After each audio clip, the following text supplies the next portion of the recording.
Hi, I'm Stephen, one of your hosts on Matter Over Mind. We're on a break between seasons 1 and 2, but we're about to start recording for the next season. We've got some really interesting topics lined up, including chameleon gravity and a possible fifth force of nature, the psychology of a trip to Mars, what is the Hamiltonian, and what is psychological and physical now, as well as quantum theories of consciousness, just to name a few. In the meantime, to keep you warmed up, we thought it would be nice to release a bonus episode. This is a recording we made a couple of years ago as part of a former podcast I did with Celine, my daughter, when we invited Thomas onto the show to help us understand about quantum physics. As you'll hear, it was kind of the forerunner of Matter Over Mind, although we didn't know it at the time. Anyway, here's the bonus episode. We hope you enjoy it. See you soon.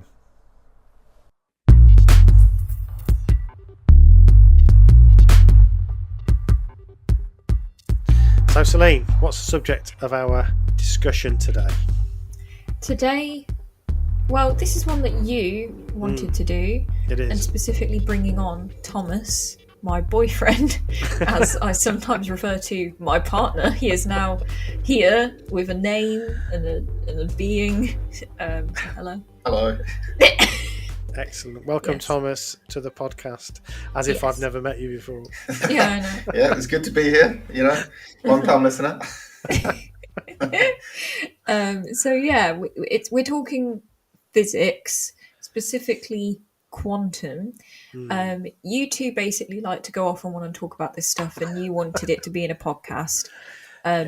I'm here to hold you accountable and rein you in to make sure that people can understand this episode. And it doesn't go on for 3 hours. Yes, an example of this and my need to be here is our recent boat adventure. We went on a boat down the river for a little bank holiday weekend. Very nice. People. I haven't heard about this. Yeah, good. Nice. And then Thomas was asked about his physics project, and he went off in great detail, with the poor boat people left completely unawares to what they'd asked. It wasn't that bad. It was. Then I tried to bring us back. I was like, got on really well with his tutor, generalise it. And he went, yeah, I did. Anyway, so the physics. So I'm here to guy asked do me, this. And he seemed to have some knowledge of pop science cosmology. So I'm like, okay, cool. So Thomas decided we'll take it right out of pop science. Light the blue, touch paper, and stand back, I suppose. Yes, yeah. Thomas, I've said to him, the way that he explained it, actually, for me, I was like, that was good, actually, for me. Because the amount I've heard and been around you talking about it, that was good for me. But remember that means Thomas overshoots by like a level per person. So I'm here to try and bring him back a level, because he's gonna probably go one level too far. So that's me. So do you guys want to tell everyone what you actually want to talk about, though? Yeah. I suppose the first thing I suppose we ought to say is, why do we care what your boyfriend thinks? Who is this person? I'm just some guy. Yeah. Have you watched a few YouTube channels, or have you actually studied this stuff? Just a flat earther. No. Yes. Well, no. I have a master's degree in theoretical physics that I've recently graduated from. Congratulations. Thank you. So hopefully that means I'm somewhat qualified to talk about this this topic. But just note, obviously, I'm no expert in quantum specifically. My master's thesis was in sort of cosmology and the gravity realm of things.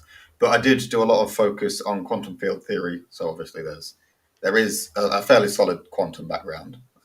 Great. So I think you're definitely, way above the level that we need for our conversation today. So that sounds brilliant. And I concur with Celine. I mean, I love talking to you about this stuff. Obviously, I am not a qualified physicist, but I am very, very interested. And I've read and watched and talked about a lot of this stuff over the years. I suppose just to tie it in with the podcast and what this has got to do with cults and high control groups and religion and all that. Quite out of left field, doesn't it? I feel like we need to justify it. So one of the things that happened to me when I left my group, which was Jehovah's Witnesses, as you know, was for a few years afterwards, I was kind of trying to make sense of the world, as we talk about a lot. And part of that is to try and, understand existence and philosophy and science and how I think about all that stuff. And so I got sort of attracted by all sorts of ideas. I read a lot of science, but I also read a lot of fringe stuff, I would say. This book was quite important to me at the time. There's two books like this. This is the one that I've got. The other one I lent out and never got back. But this is The Tao of Physics by Fritjof Capra. He wrote another book called The Web of Life, which was the first one I actually read, although not the first one he wrote. And that kind of really excited me. I thought that sounds really interesting. But of course, what I was doing there, I was reading somebody's interpretation of something I knew absolutely zero about. So he was talking about the similarities between physics or quantum physics particularly, but physics generally, and Eastern mysticism. And I thought, that sounds really interesting. But I didn't know anything about physics, and I knew even less about Eastern mysticism. So I think that's quite interesting, and it's because it's written in a very popular way, you kind of get into it, and it's fascinating and exciting and interesting and stuff. It's not to say that you shouldn't go down these rabbit holes if you're interested, but I guess one of the problems is that you kind of don't know much about it in terms of the foundation of this stuff. So our conversation today isn't going to give people all that underpinning knowledge, but I think it just goes to show that I think when you leave these groups, especially if it's a fundamentalist religious group, because you are so open to ideas and you've had no grounding in scientific thinking or critical thinking and actually how to approach these things, you're kind of fair game for pretty much any idea out there. So we may get into quantum woo a bit later. We kind of want to talk about that, I think. But to start with, I thought we had a little chat about this, didn't we? We went to visit your university town, and we had a coffee as Celine, you and Mum were doing some lady shopping. Whatever that was, I can't remember now. Let's just call it bra shopping. It sounds like slightly terrifying when you've got lady shopping. So, I don't know if you were concealing it for my good or I couldn't remember just what forgot. It was. But I know there was some reason why you two went off and did some. We went off and you talked about physics. Yes, we had a chat in the coffee shop about physics, and we talked a little bit about what we're going to do in this podcast. So we kind of thought that one of the big mysteries that I found fascinating when I started to look into this stuff was this double slit experiment, which it is, I suppose, the starting point for lots of people who think, hang on, there's something weird going on here. Let's go down a particular rabbit hole. So maybe we start with that. And I suppose the impetus for the slit experiment was to understand the nature of light, wasn't it? Yes, and so this experiment was done. So let's describe what this experiment was and how it worked and what the strangeness of the results. Okay. So generally the experiment, I mean, this is a famous experiment that, the sort of one of the first things you learn when you start learning, well, when you learn about the physics of light anyway, this is one of the very first topics you learn, wave diffraction and so on, which is basically just the bending of the light through, your slits or through some gaps. When it comes to quantum, obviously, there's this idea that the particles, are both particle-like and also wave-like. So it's called wave-particle duality. Yes. Yeah. So light seems to behave like a particle, or like particles, I suppose, and like a wave, and that's at the heart of the question. Yes. Yeah. So obviously there's an oddity there, because in our normal classical world, that's obviously not the case. But when you scale down small enough, that seems to be what's going on. So the double slit experiment basically is a setup where, if you imagine you've got a board with two holes in it, if you fire a bunch of pellets or like paintball, balls, and then behind the screen with the holes, there's, like a piece of paper or something, you'd expect to see like blotches of paint or something only where the holes are, right? That would be the sort of classical idea. Or, another sort of description is, suppose you have a table with two holes in it and you pour sand down, you're going to get two piles, right? So that's the general idea for a classical particle or ball or whatever you want to say going through the hole. That's what you'd expect. And if you sort of go on YouTube and, I don't know, type in like ripple tank diffraction or something, you can see basically as waves go through, and then they go through the sort of the holes, and then you get ripples. You get like a sort of a curved effect to the wave. So like a tank of water. Yeah. So if you have a tank of water and you have two holes, you have a plank in the middle of the water with two holes in it or slits, and you started to push the water through, you would see a ripple effect at the other side, wouldn't you? Which is where the waves of water, when you get the trough of the water and another trough, they go down. When you get two peaks, they go up. And then you get this cancelling out where you've got a peak and a trough. So you get this ripple effect like you have in the sea or any sort of body of water. Yes, yeah. So, that's exactly right. So obviously there are two very distinct, solutions, if you will, two very distinct occurrences that we can observe very easily. But it seems when you, scale down to, very small levels, sort of atomic level and subatomic level, so if you do this experiment then with photons, which are just the name given to, sort of discrete packets of light, or, little portions of light. So for example, that might seem a bit odd, but lasers, for example, or any light really, it will have a frequency associated with it. So that's, effectively, you could think of that as, the amount of light being emitted per second or per time. So, how lasers go, they shoot specifically, it's the same wavelength and the same frequency, and it does it in little like jutters, just shoots out a little bit at a time. So if you scale down small enough, in theory, you'll be able to see the time gaps between the sort of like the shootings of light. Obviously on our scale, it's just a constant stream. You sort of spray like an aerosol at a laser, you're going to see a solid line, but there is a frequency. So for laser light shining through, it essentially is firing one little bit at a time. Is that what you're saying? Yes, that's exactly right. And you can sort of see this in terms of like something looking like a solid line, but actually being in small sort of segments. So but if you shoot these photons at a slit now, This laser. So in the classical picture, if you shine laser light at a slit, you'll see a diffraction pattern. And what that will look like is, so you've got your plane with two slits in it, and then behind that you've got a screen or a piece of paper or something. So you shine your laser through it, and then what you're going to observe on the other side is similar to what you would see in water, like you're saying, Stephen. Where the troughs meet the troughs, you get sort of a large, dip in intensity, and where the peaks meet the peaks, you get a large amplitude or a lot greater intensity. So what you'll see on the screen is you'll see a large central bright spot, and then dark, and then bright, and then dark, and then bright, and then dark, and so on.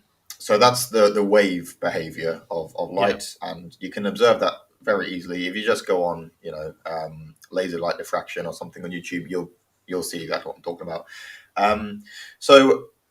Okay, that's light, and you get this wave-like pattern. So if you scale down, you should, in theory, see the same thing, right? But now, like I said before, if you shoot little balls at a screen, you're going to see two piles or two little splodges. So when you scale down to photons, so effectively particles of light, you still observe this effect, this wave-like fringes, they're called. But what's interesting is, suppose now you set up some form of observational apparatus. So I don't know, it's not this simple, but say if you put a camera on one of the slits, just so you could see, I want to know exactly when and how many times a ball of light or a particle went through this slit, say the left one. So by doing that, you could think you're not changing the system, you're just observing what happens when light is sort of shrunken down to these little balls. It doesn't sound like a variable. No, exactly. It doesn't seem like you're changing anything. Mm.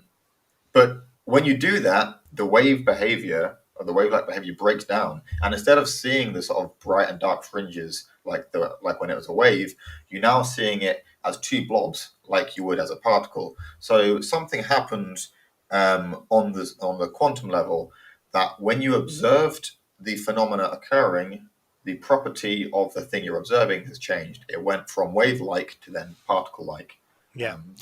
So let me see if I can just summarize, so I make sure I understand it, and then you can correct me if I'm wrong. So there seems to be two kind of slightly mysterious things happening when you shoot these packets of light. So when you shoot lots at the same time, you might expect them to interfere with each other and get this rippled effect at the other side on this screen. You might expect to see these bands of light where you've got this interfering with each other, a bit like water does, the wave patterns and so on. Yeah. But what you're saying is you actually fire them one at a time, but even firing them one at a time, what we're used to is you wouldn't expect them to interfere with anything else because they're literally going through one at a time in each slit. So ping, ping, ping. They cannot physically be interfering with each other because they are literally going through one at a time. Yeah, that's and right. yet Exactly. we are seeing what looks like a wave pattern, which would say that they are interfering, or there is an interference pattern, just like there would be if you were firing them all at the same time. And the conclusion, as far as I understand it, so tell me if I'm wrong with this, is that that is what you would expect if this one particle went through both slits at the same time. So even if you're firing them one at a time, ping, ping, ping, ping, somehow it looks like it's going through both slits, both holes at the same time, and then interfering with itself on the other side. That would seem to be the answer. But then when you get an indicator, some apparatus, it's not actually a camera, is it? Because that wouldn't work, but something that will measure what's happening at the other end. As soon as you put that device on, you stop seeing the interference patterns and you end up with your two straight lines like you would expect a bunch of sand or whatever else you were just plonking down. Is that right? Is that the mystery? Yeah, I mean that's pretty much spot on. Yeah, like you say, the sort of the interesting thing about the particle interacting with itself. Yeah, you send them through one at a time, and Yeah. there are loads of videos of this online where they measure on the screen. They record. You can see a single dot appearing one at a time, and they seem random at first. Yes. But over time, they build up this fringe pattern, this interference pattern, which is very weird. But yeah, like you say, as soon as you then put a camera or some form of measuring device, you get the more classical picture of. Yeah. So for me, there's two weird things there. There's the way that even when you're firing these individually, they are interfering with each other and seems to suggest that they're going through two holes at the same time. That just doesn't match with our experience of reality that we are used to. And the other one is that it seems to suggest that when it's being observed, it's almost like it knows that it's being observed and therefore kind of goes back to what we would expect in the more classical physics world, like if you were putting ping pong balls through there or grains of sand or something. So for me, those are the two mysteries that absolutely fascinated me when I was, before I started even doing any proper research and before I went to university or anything like that. I just found that absolutely fascinating. So then, Thomas, Yes. go on, Celine, what were you going to say? I was just going to say, I have heard some people use it as like a justification for like God and things like that because they're like, There's oh, all he sorts obviously, in there. well, yeah, they're all because they're like, he doesn't want you to see the secrets or whatever, you know, so he just and stuff like this, which is, yeah, to us, I mean, it's funny, but some people say stuff like that, you know. Yeah, so I'm just looking forward now to Thomas explaining to us what it's all about. What does it mean? How does that happen? Yeah, so so where do we go from here? I suppose, Thomas. What's the how do we start to try and understand this? Realizing that we still lots to learn, I guess. Well, I suppose.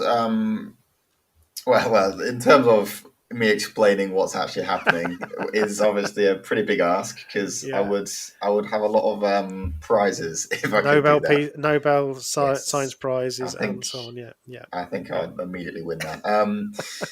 But so I suppose we should probably first actually define what the word quantum means or what Cool. quantum physics actually is, just because to sort of break up some of the mysticism of what what this word is. So a quantum simply just means a piece of something, a discrete packet of something. So He's saying discrete. discrete, I guess, like a defined amount. Okay. Because in my world, discrete means like, you know, quiet, secretive. And being not blabbering. Being Yeah, sneaky. so Yeah, this is so like a thing on its own, really, isn't it? It's a thing that is a packet or a part or a cell would be a discrete part of something. So it's So for example, say you have just some water in no container. It's just water's there. You could say you have a spectrum of water. However you're defining your water, milliliters or liters or whatever. There is just some. You don't really know. There's some amount. But now say you put this water in cups. And you can only have full cups of water, so there are as many cups as you need. So what you've done there is you've quantized or discretized the water. You've broken up that sort of fluid, continuous spectrum of how much water there could be, and you've quantized it. You've put it in little packets, in this case cups. Yeah. So when you talk about quantum physics, what is being quantized there, or what the little packets are, is energy. So unlike in our world, the classical world, when you're moving around, if you decide to throw a ball, you can basically decide how much energy to throw that ball in. There's not really, there's a spectrum of energies you can throw that ball at. When you scale down to sort of atomic, subatomic, that sort of level, well, say an electron buzzing around. An electron doesn't necessarily have the freedom to choose what energy it wants. It can, in an atom, for example, it's said that to be in energy levels. So if an electron is orbiting an atomic nucleus, it can't have any energy. It will have to be the sort of defined jumps. So like I said, defined set of energy, defined quantum of energy.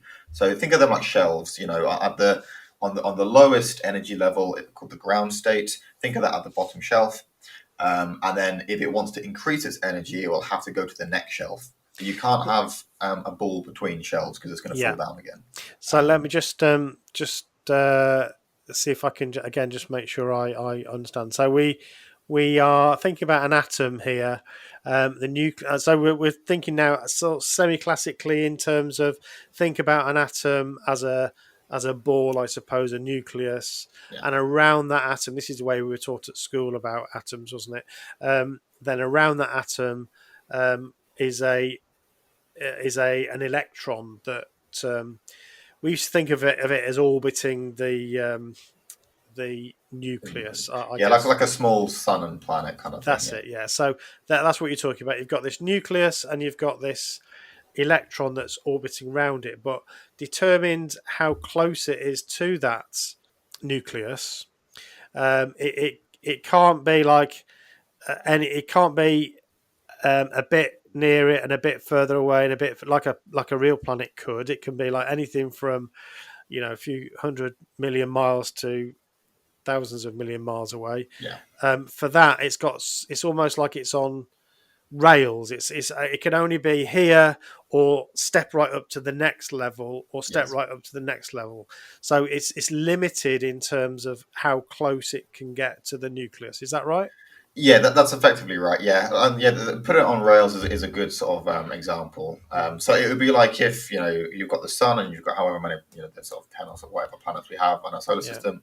It would be like if there could be nothing in between those planets. Only the orbit of the planet that's the only allowed distance. So it's kind of like that. So in that sense, that's why it's called quantum physics, because things on that scale can only have specific amounts of energy rather than spectrums. Okay. So that's the sort of general idea. It's the energy or momentum or frequency or whatever. They're often used interchangeably for many good reasons, but it's a bit beyond this. All those things are discretized. They're quantized. They're small packets. And we know those things. We've this is known physics. This is not spooky or weird. This is stuff that is well known. It's well understood, and is used all the time in technology. If you're enjoying the podcast, you can support it by becoming a patron. You can support the podcast for just £1 or $1.50 and receive a variety of Patreon benefits as a thank you. Don't forget to share the podcast, follow, like, subscribe, and rate the podcast on the podcast app you're using. A review is particularly helpful as it gets us recognised by new listeners. And finally, if you'd like to reach out to us and tell us about some cult hacking you've been involved in, or you just want to say hi, you can do so by going to culthackers.com and using the contact form. We love hearing from our cult hackers. Thank you for listening, and now back to the podcast. So you've explained quantum to us, what that word means. These packets, these little discrete bits of energy. So why did we need it, I suppose, Thomas? Why so quantum physics has been around for like 100 years or so. Yeah, something like that, like 10 or something like that. No, 1910 or something. So why basically, do we need it? What's it doing? So I guess this kind of starts almost with like I guess you could argue that the predecessor to quantum, and some people may disagree, but it's a subject called statistical physics, which is it's almost like what quantum was before quantum. So you have your thermal physics, thermodynamics and all that stuff. Obviously it's a description of temperature and heat and all this stuff, and then how obviously materials behave around those things. But one thing that they couldn't really explain was gas, how smoke and stuff behaves. They call it Brownian motion. It's just a name given to sort of randomly buzzing around air particles. So that was fine. But then when they began to scale down, there was a few experiments that they did, and things weren't adding up. Their statistical sort of thermal approach to things, which was very effective up to that point, up to a certain point, it was very useful. Kind of started to break down. Some things weren't being explained.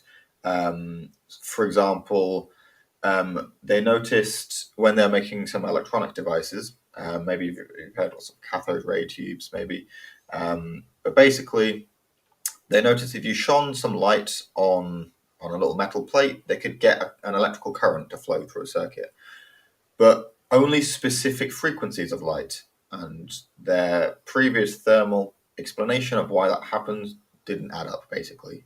So there was something lacking, something they were missing. And then a few clever people came along, Einstein being one of them, and this is actually what he won the Nobel Prize for. It wasn't relativity, like most people think. He basically just said, well, what if the light that we're shining, actually, you can basically group it up into little packets, and the frequency basically corresponds to energy, and that's what's that absorbing of that specific frequency is what's allowing the current to flow. I can't really remember the reasons people gave before that were incorrect. I can't really remember. I think some people were just talking about intensity of light and all that kind of stuff, but intensity increased the current, but it didn't make if the intensity of light was greater, but the frequency stayed the same, that didn't increase anything like that. So basically, it was a way to sort of explain some strange phenomena with electronics and thermal physics that the previous theories didn't really account for. And I just want to pause there because I think it's kind of important. I don't know whether you've got any thoughts on this, Salim, but this is why I think the scientific method is so important. I feel like often people talk about science not knowing everything and scientists just not being willing to change their minds and so on. But actually, this demonstrates that the scientific method is actually there to grapple with things that don't seem to make sense. And when we don't understand something, we methodically test it. And if the answers we're getting are not congruent with our current theories, then we have to have some new theories. And that's what happened. That's how we ended up with quantum physics. I think that's kind of cool. Yeah, no, I agree. Yeah, I do think it's cool. Because what's funny is before this sort of bombshell was dropped on the world, they were like, you know what, we've found out everything. We know it all now. We just need to make more accurate tests. And then a bloke called Leonard Einstein, Schrödinger came along, and then they basically proved everyone wrong. I'm like, no, actually, we don't really know a lot. But so I mean, it's obviously it's good proof, and that's one thing. That is a bit of a pet peeve of mine. It's like, science is the right answer. It only is the right answer because you back it up, basically. You have hard evidence that is done. Tests are done by loads of people that aren't sort of linked together. There's just a bunch of independent parties running some experiments, and then the conclusion that they all come to, that's kind of everyone independently came to the same conclusion. It's probably correct, based on the rigor of the tests. But we only accept it as long as it keeps on delivering for what we see in the world, isn't it? So, and the moment that it stops doing that, then we need either additions to the theories or we need new theories, and that does happen from time to time. In fact, there's always tweaks and continual pushing the boundaries, I suppose, in terms of what we know. And that's why I think, science is such a useful method. It's the best way to understand what's going on in the world because of that methodical approach. And as you say, a lot of the scientists are trying to prove each other wrong because you get a big prize and lots of notoriety in a good way if you are able to show that everything we thought was not correct. So it's there's a lot of reasons to have confidence in these methods, I think. But again, that's not to say that we know everything because we certainly don't. All right, okay. So what this says then is that classical physics, as we call it, the physics of big stuff like planets to ball bearings and people and giraffes. These are things we understood pretty well, but once we started to get into this very small, the world of the subatomic, then we started to struggle with this type of physics, and thus quantum physics was born. So how do we? This is where I think there's a lot of interesting stuff going on. Is that there's various interpretations of what is going on with this double split experiment and with the quantum world. Do you want to tell us a little bit about the front runners in terms with the interpretations of what is happening, Thomas? Yeah, so there's sort of three big ones. There's loads, but the three, the big hitters, like you say, there's there's something called the Copenhagen interpretation, which this is the one that's taught at uni or school or wherever. This is the sort of you could argue the most falsifiable one. So the one that gives the most results, basically. And this effectively says that on a small enough scale, everything is governed by statistics and probability. That's basically the wave function, or rather, when the sort of particles going through one state or the other, there's a sort of a probabilistic sort of mathematical expression that can determine how it's going to behave when it goes through the slit. Obviously, it doesn't tell you which slit it goes through, but it tells you the end result to a fairly good level of accuracy that can be tested and so on. So that's one. That's the main one. Basically, that's the one that everyone sort of goes by. So can I just jump in there before you leave that one? So that's the one that essentially says that when what we're actually seeing is not about the individual particles. It's actually about the when you're firing that particle. What's happening is there's a probability that it's going to go through that slit or the other slit or hit the edge of one slit and go a bit different direction. So there's a whole bunch of probabilities about where it could end up that kind of exists in some form. It's there, and it's so when we see that interference pattern, it's because what we're seeing is the interference caused because of those set of probabilities, and we call that the wave function. Is that right?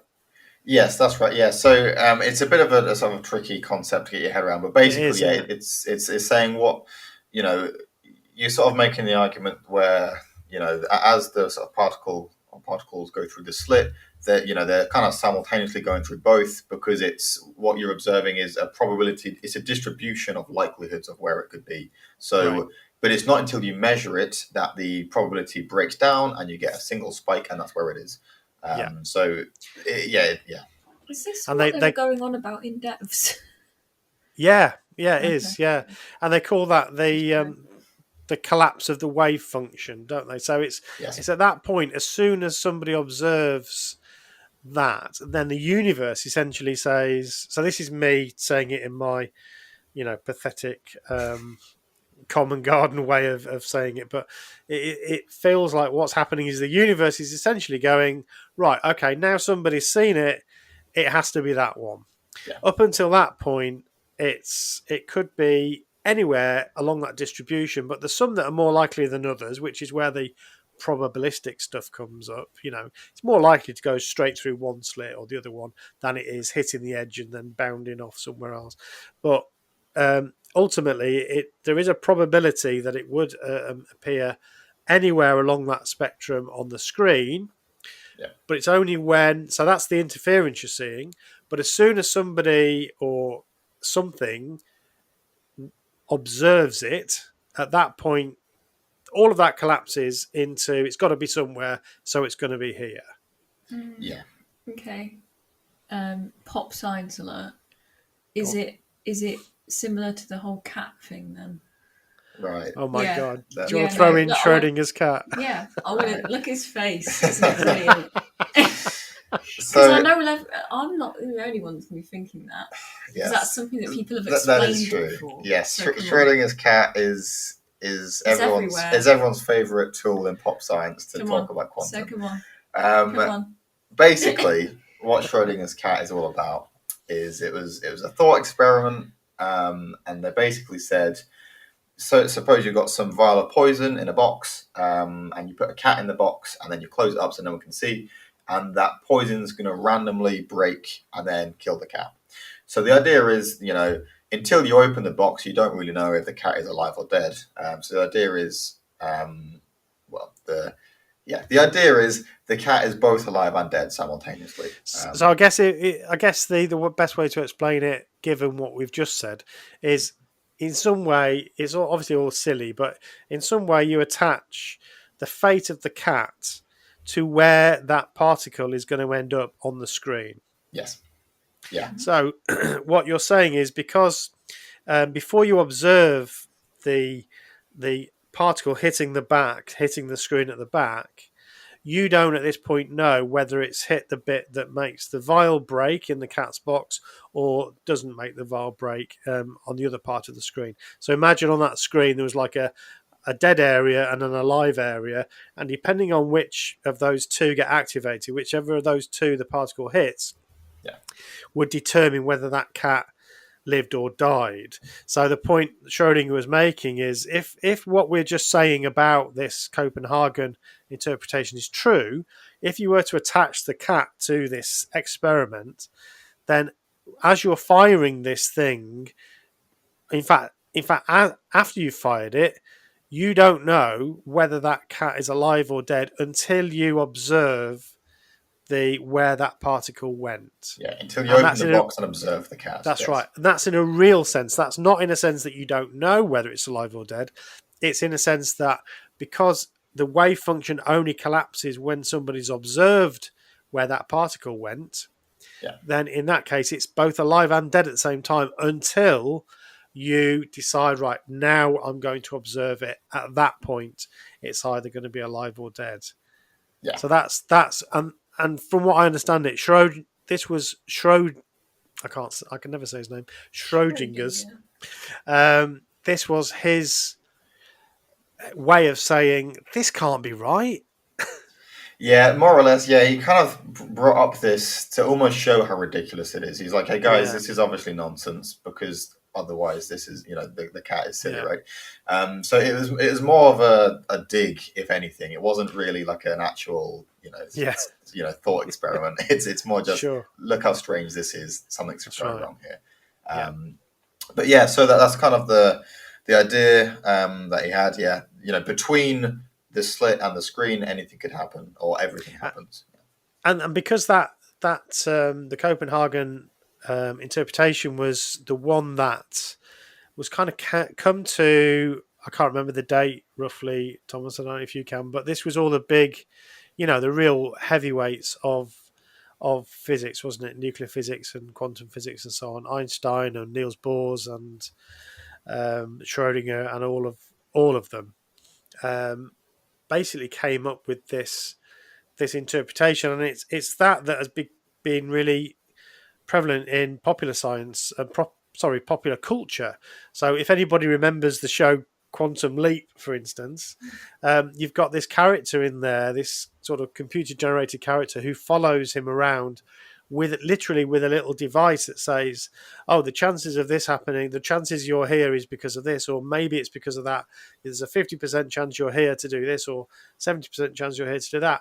This is a popular interpretation of that idea, that essentially the world is basically this whole probabilistic maelstrom that's happening. And that's essentially what the world is, but which again it's not the last word, is it? No, it's still popular though, because I know Quantum Leap's old, but Devs is new, and that's still wrestling that question, because the idea is they've got spoiler, but the idea is that they've got code of life, and that everything is just going to happen as it's going to happen because they've got the probabilities set up. So one of the things, so Devs is a program that talked about some months ago, really, probably last year. It's it was on the BBC, but I don't know where it is on other channels around the world. But it kind of addresses these issues, and this is where quantum physics comes in. It is like a wonderful device for fiction writers, particularly science fiction writers, because it gives you this opportunity to play around with alternatives, and it puts in that element of chance, whereas a purely mechanistic universe, which starts from point A and you can literally predict point Z where it's going to be, that the quantum physics plays with that, and I think that's why we find it so interesting. All right, so the Copenhagen interpretation is one. Should we go for what else have we got?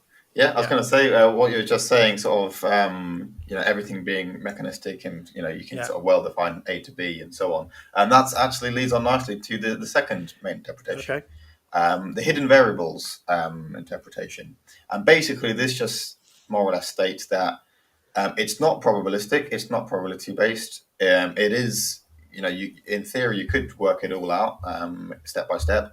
But we just don't have good enough science yet. We don't have enough technology or understanding to properly do that yet. So this idea, very simply, is we're missing information, basically, and probabilities that make sense to how things are that way when you can, define things so, correctly. So this is just the idea: is there's something missing. We've missed something. Right. So that's kind of what this one is. How Okay, popular is that this makes one? sense. How popular? Well, it's reasonably popular because I guess it doesn't really have any, unlike probability and collapsing the wave function and that kind of wacky questions. It doesn't really have any questions really. It's just that's simple. So I think a But lot of people it's an answer that gives no answers, though, Thomas. no, it's not a particularly it's satisfying one, is it's it? basically saying, yeah, we don't know. Yeah, more or which less. Yeah, which is fine, but it's kind of, I don't like that answer. I mean, I suppose though, if you thought about, let's say, I don't know, 1,000 years ago, trying to predict how a rock might fall from a cliff or something. The only way you could predict that would be through probabilities, wouldn't it? I mean, they yeah, probably didn't have statistical maths in those days. Maybe they did, I don't know. But you could do that with the technology they had, but you wouldn't be able to really work out exactly what was going to happen to that boulder or that rock as it was going to fall. In yeah. theory, That's you true. could do that, but you wouldn't have the technology or the measurement devices to do that. Therefore, the best you could do would be to have probabilities. So that, I suppose, is an argument for why, okay, well, the Copenhagen interpretation, seems to work okay, but that's because we don't have all the variables, and by variables we mean the things that you need in order to do the calculations. Yeah, yeah, exactly. And like you say, about 1,000 years ago, trying to figure out the rock. Obviously, about 500 or so years ago, Newton came along and basically solved that for us. But before that, there's probably some guesswork involved, and they could probably roughly Yeah, guess it because they had stuff like cannons and whatever else. No, maybe not yeah, cannons, sorry, catapults, sorry. So they had some idea of how it works, but yeah, it wouldn't have been. You wouldn't have had what we now call kinematics, very accurate descriptions. So yeah, it's a very unsatisfying. We just don't know. Basically, is what that sure. interpretation is. And finally, what is probably everyone's favourite in pop science land is the many worlds Yeah, interpretation. it's my favourite. And this one basically goes that any possible event that could happen has happened, but if we don't see it, it's in an alternate timeline or the alternate universe, basically. Yeah. Do Which you not like it? I'm not a fan, to be honest, just because it's very I'd never have sci-fi thought that. and there's not really much backing. That being said, though, alternate universes and that kind of thing isn't only, only sort of the realm of quantum woo. It is actually there's a lot of other fields, and one of them is cosmology. They sort of mess around with multiple universes. It's called brain cosmology, and basically a minor tangent here. Basically, we live in our little universe, but our universe is contained within a high dimensional space that contains other universes in it. So it is a thing in other fields of physics. It's not just quantum. That's true, but that's a solution to a different question, isn't it? So there's a Yes. few different multiple universe um, ideas around. There's also the one that if the universe was infinite, literally infinite, then essentially everything would be happening exactly as it is now somewhere else in this infinite universe. So you might as well Yeah. think of them as different universes. But what we're talking about here is the reason I think it's attractive, apart from it's kind of cool and it's good for the imagination, is because if you think back to the slit experiment, um, what it says is actually you don't need to do any more calculations. You don't need to work out what's happening with this interference pattern or with this where it is. Actually, what's happening is at that moment it's going through one slit and it's going through the other slit, and it's also hitting the side of another one and hitting the side of another one. So it's doing all of those things. It's just that we experience one of those outcomes. All of those outcomes are happening, and it's like branches that branch off think about a tree, and all of those things, but we only experience one of those because we obviously go on one of those branches that's just branched off. Yeah. And so We the go on the universe is branch that, yeah. constantly branching. Yeah. Yeah, Um, that's it. Yeah, and that kind of is quite an elegant way of explaining it. Obviously, it creates a lot more stuff in the universe. We've got all these universes constantly being created, which is mind-boggling. But it is an answer to that question around, why it is that quantum physics seems to be able to tell us that a particle can be in more than one place at the same time. Actually, it can, because they're essentially, these are different universes that it's creating. So what's with you calling it woo? Woo, yeah. Yeah. Well, that's Woo. probably good thing to talk about next, really. So before we get there, let's just sort of You want to wrap this segment, just this wrap this up. discrete Yeah, packet. this bit, this quanta, this yeah, quantum of discussion. Yeah. So we've we've got this mystery with the two slit experiment. There's more to it, isn't there? If you have a look online, we'll put some links to. I'll get you to give me some good recommendations, Thomas, for good sites about this, because there are a lot of bad ones. But so basically, we've got this mystery with the double slit experiment, and it seems to be suggesting something that we don't quite understand. It seems like light both behaves as a particle and a wave at the same time. We've got this pattern that happens when you fire these subatomic particles, or even atoms, through these small slits. It seems to be that it looks like it's a wave, but how can it be? Because it's only one ping at a time, but it seems to create a wave pattern. But then as soon as you start observing it with some apparatus, then it goes back to what you'd expect. That seems weird. We don't fully understand it. We end up with this idea that it's either the Copenhagen interpretation, which is all about a wave function, probabilities, and as soon as you see it, that all collapses.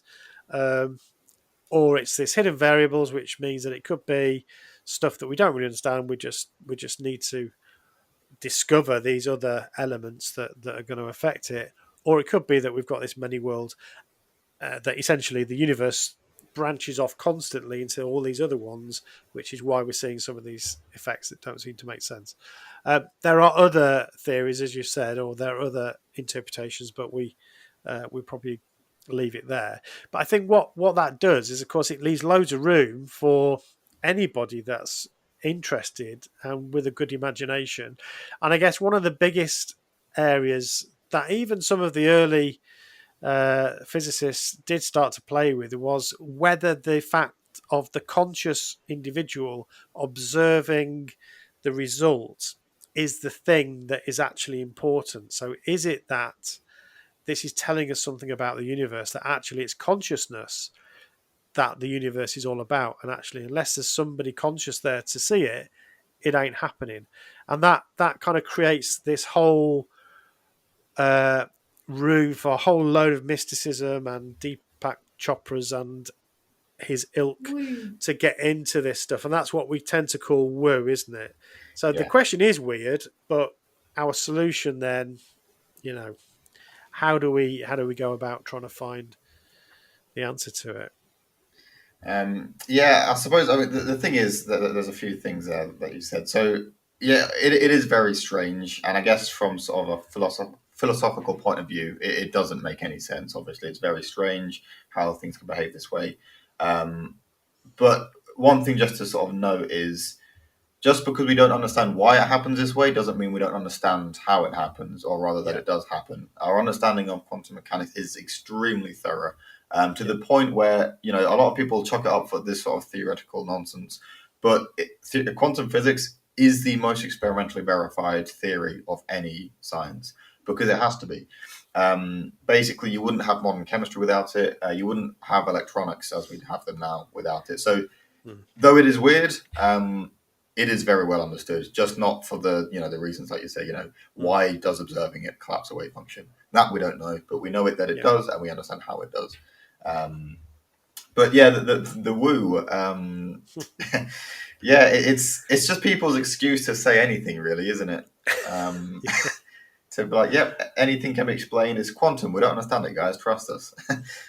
Which obviously is a load of rubbish most of the time, because it's people that are unqualified to talk about it, giving it more credit than it deserves. Yeah, I mean, I personally think that non-qualified people should be able to talk about it, but not because it's fun, Yeah, but not then with a level of authority that certainly doesn't match their education. So it's great to speculate, and I love it, and there's lots of great ideas, but that doesn't mean it's true. And unfortunately, you do get lots of people who adopt quantum physics and just use the word and other buzzwords around it, words like quantum itself, vibration, frequency, and energy. So there's lots of kind of um, Woo! ways of talking about this stuff that is, the world is all vibrations. And I was There was a listening to film as well. Deepak. Do you remember Good Frequencies or something like that? And it Oh was yeah, like frequencies. It was called. someone was Yeah, lucky because they had a yeah. particular frequency, and someone was That's a unlucky great film. We and should had a review different that. It's frequency. great. Yeah. Well, yeah. It was Yeah, obviously it just took like it's that was the fun. whole concept. Yeah, but Yeah, some people believe it for yeah. real. I think the thing is, obviously, yeah, like you say, it's great that people want to learn about this stuff for sure. You don't have to have a degree to enjoy quantum or even talk about what it is. But yeah, what you say, yeah, I do agree with what you're saying. A lot of people, I think, or at least this is my interpretation of when I see it, is they understand a lot of people don't know what these words mean, so they just use them, and then most people will probably think, "Oh, I don't know anything about that, so this person must be telling the truth," kind of thing. yeah. Like a great example, I saw this thing. This is I don't want to name and shame anybody, but it was a healing crystals Yeah. thing. Which if you're into that, that's fine. But the way she was explaining how these crystals work was by throwing in buzzwords like quantum this and chromodynamics that and this and that. And the way she's describing them, it was almost correct. The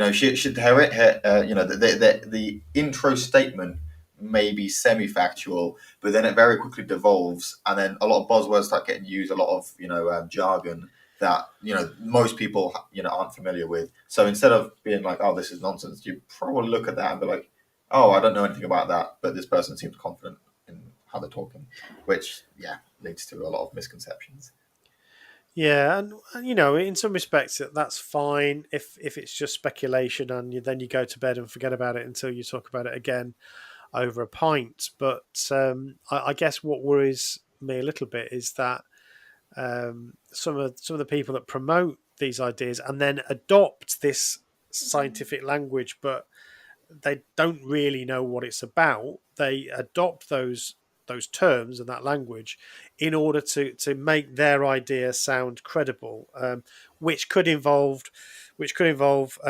spending a lot of money with them, for instance, or buying this or following that, and there are cults that actually do play on that. So yeah, I can't. I think that's kind of worrying. Plus, there's lots of alternative remedies for things that may not actually be either safe Alt or science, as it effective. is called. Yeah, exactly. Yeah, but they're The still dressing woo themselves up in the bombing. clothes of science. They're not love bombing, they're woo bombing.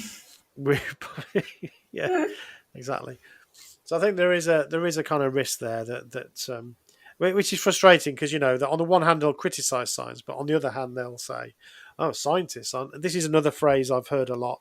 Scientists are now working in this area, or they're exploring this, or they're experimenting with that, as though that actually says anything. They're not telling you what the results of those experiments were, but they're Well, just saying they're looking at this. Well, so what? It's what the papers say. It's what the results of those experiments say that matters, not what they're experimenting. If I was to do an experiment tomorrow about telekinesis, it doesn't mean that I've proved it, does it? I'm just doing an experiment. What does the actual experiment say? That's what we need to be looking at. And that's what's lacking, I think, in a lot of these claims. Yeah, I mean, a lot of that stuff. Yeah, I mean, I've seen loads of headlines from popular news sources where they're like, "Oh, scientists have found X thing," and then you go to the paper that they've sourced, and they've not said anything even remotely close to that. But yeah, that's the thing. It's obviously it's cool to be like, yeah, like you say, telekinesis. Oh, scientists looked at this. Cool, but yeah, the results matter. What do they find? Yeah, exactly, yeah. exactly. Yeah, exactly, and that's the bit that they never really get into. Yeah. All right. Okay. So have we covered everything, Celine? as our conscience of this little chat? To make your conscience of not burdening people with too much knowledge. So we didn't get onto the standard model, but maybe we do that another day. No, that was quite funny. In the pre-chat, as we've talked Yeah. about, we have a pre-chat. Thomas was surprised to see mention of the standard model. Yeah, the standard So how model. would you describe it? Well, it's Thrown in, a bit cheeky. Yeah, a bit of a detour. Basically, the levels of quantum required to describe the standard model are even more abstract than the double slit experiment. Yeah. If anybody wants to request that, then request it, and maybe the patrons will get it or something. Maybe people will have heard of these though. So these are like the little what we sort of call subatomic particles, but whether they're actually physically things or not, I guess, is a different question. But these are the quarks, aren't they? And I mean, no, they're doing it. The standard model. It's so easy to get it. So the standard model, it simply just refers to it's a name, sort of an umbrella term that contains the particles that we've observed in the Large Hadron Collider and various other experiments. So they contain like the electron, the neutron, and the proton, and a bunch of other friendly characters. There's quite a few of them, but basically, the standard model is just our current understanding of subatomic physics. What we understand about the current building blocks of what make everything, basically. We didn't get a safe word. I mean, this is the problem. Like, so what are we talk to about do? the up quark and there's strange quark. There's top, bottom, charm, strange, woo, charm. woo. Yeah, It's my safe word. It's not woo. It's my real. safe word. It's real, Selena. It's my Okay, safe well, word. if anybody's still around as a listener, if you're still here, If you're still here, I say you should leave a comment. Tell us Tell us if you knew anything about the scientific experiment before and what you think about it now. To put that in the comments, do it as a review. Go to the reviews, write a review of this specific episode, and say what you thought of this episode and if you are any more informed. And if you do that, we know that you're one of the special people that stayed. Yeah, and if you want to know more, then obviously, ask for more. I mean, that's basically what I've talked about today is my complete knowledge of the whole subject. So anything else, and it'll just be basically Tom sat there in front of a microphone telling the internet what he about knows. my ideas. Yeah. Nice. I mean, there's a lot of interesting stuff in physics that isn't just quantum. Like the day-to-day physics is obviously very interesting, but a lot of the love gets sent to quantum and astronomy and stuff. But there is a lot of cool stuff in physics. Nice. All right. Well, I've really enjoyed that. Thank you very much, Thomas. Yeah, thanks for having me on. Yeah. Nice one. Joining us. Thank you. I really enjoyed it. I don't know how much our listeners will have enjoyed it, but that essentially replicates what happens when you and Thomas come round for tea or something. Me and Thomas just sit in the corner and do that all night, basically. Yeah. To be fair, it did feel very reminiscent of a random evening post dinner talking about science. Yeah. Exactly. It's nice for you, isn't it? Yeah, you both. absolutely. You have your little chat. Me and Mum will go do something. Go walk the dog. All right. I guess that's it. Thank you very much for listening, everyone. If you're still there, and join us again next time for something not quite so scientifically heavy, I'm sure. Thanks for listening. Woo woo. Bye. Bye. Bye. Cult Hackers is an Evil Sheep production.